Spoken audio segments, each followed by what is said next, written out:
Boom! Rocks in the room. Hey, it's that time of year when you might want to know how to put a little romance back in the home. And in real estate news for real people today, who really pays the fees or who pays for it? I got a true story about how all that's going to be working out in the near new future.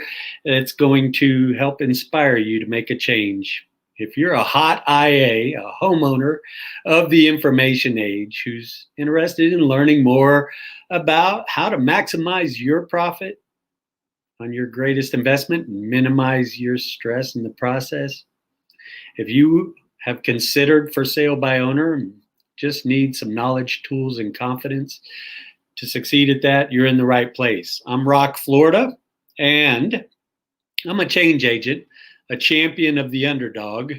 I advocate for unconventional wisdom and truly encourage those who are undervalued, underrepresented, and underprivileged to actually have counsel and support to meet their ends. So, we're doing a hot tip series of 101 tips. We're on tip 21 today, and how to put the romance back in your home. It's really simple. In tip 21, remember in your home, if there is or isn't a fireplace, to make use of it, to accent it. It's today's theme, by the way. But really, you want to tell the truth about it as well. Is it wood burning? Is it gas? Is it only a gas starter or the gas logs? Okay. For instance, when I go about marketing my home, it does have a wood burning fireplace. And quite frankly, it was built in 78 and kind of sucks. You know, it is great for the aesthetic, but it sucks the heat out of the house and would be well suited for gas logs. But if that was their intent for the aesthetic, I would be willing to make allowance for the gas logs that I haven't yet put in. But fireplaces, especially this time of year, even in your lower climates, you know, it's something that adds an aesthetic to your property that you want to make certain is addressed. And if you would like to know how to sell your house on your own, it's a 3-step system, folks. Everything you need fits on one sheet. I've got it down below.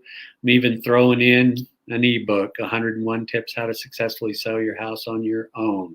It's in the link below or in my bio. And I'm here to hopefully encourage you to do so, because there's not a better representative of your information and interest than you, properly educated and empowered to do so. And in real estate news for real people today, who really pays the fees or doesn't, or pays for it in the process? So I'm an advocate for striking a difference between people thinking the seller pays for everything, that's equity, and the buyer who actually pays for everything, that's the capital. All right. And for the past centuries, the seller has incorporated that at the ease of the buyer to be able to incorporate those into their mortgaging, rather than think that they're having to pay their agent $15,000 for finding something they found themselves, for filling in the paperwork sometimes. So address those issues. And I want to go about really talking about some of the reasons why you may not trust the industry representing your best interest in all events. Now, the story that I have for you today is it took place in or around 2011 or 12. Things were hard. People really couldn't, my folks couldn't afford a 6% commission, and I had negotiated a variable commission for them. It was, I think it was like a 4% listing, and I split out the cooperative fee, where I was getting 1.5%, and this was a $200,000 sale. So I was willing to do the job for $3,000. $2,500 is my break even on a listing side, and I had 1.5%, and 2.5% offered to the other buyer's agency. Okay, And we got it under contract.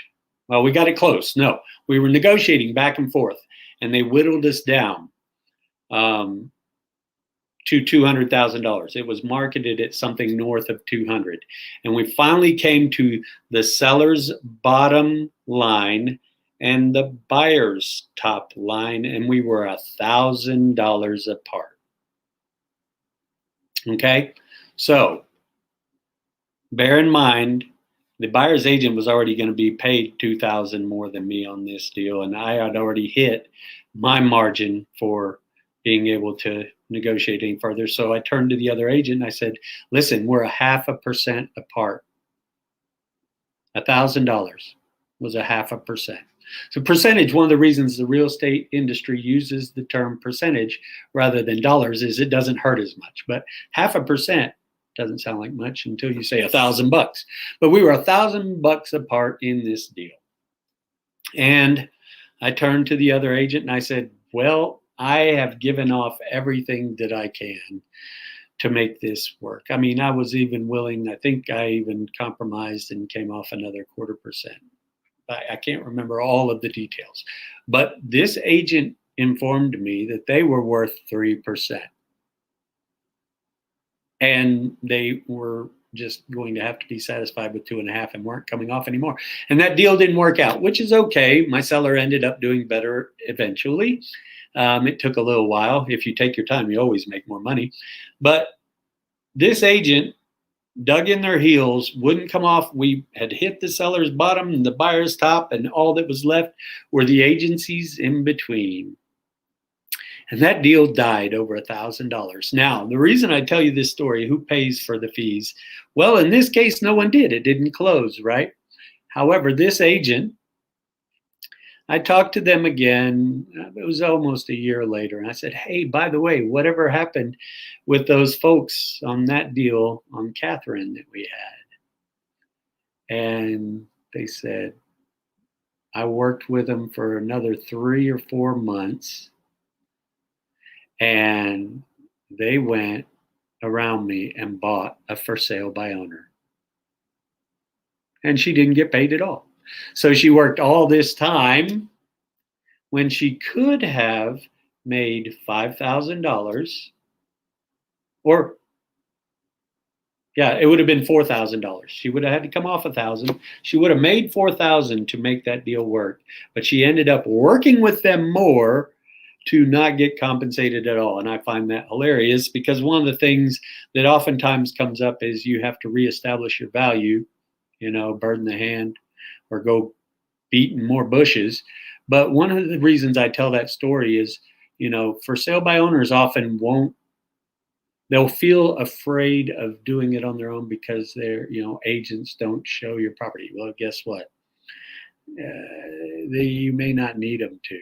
That buyer will get to you directly if that agent doesn't want to cooperate. So that is real estate news for real people today, folks. And again, ask questions, comment, like, dislike, subscribe to my stuff. I've made it real simple. It's one link below where you can get the free ebook and the checklist that has everything you need to succeed in selling your home on your own, and connect with me. Feel free anytime to ask questions and comment. I don't know it all, but as a community, we can affect change together. I truly do pray blessings on you and your house, and make it a great day. All right, bye-bye.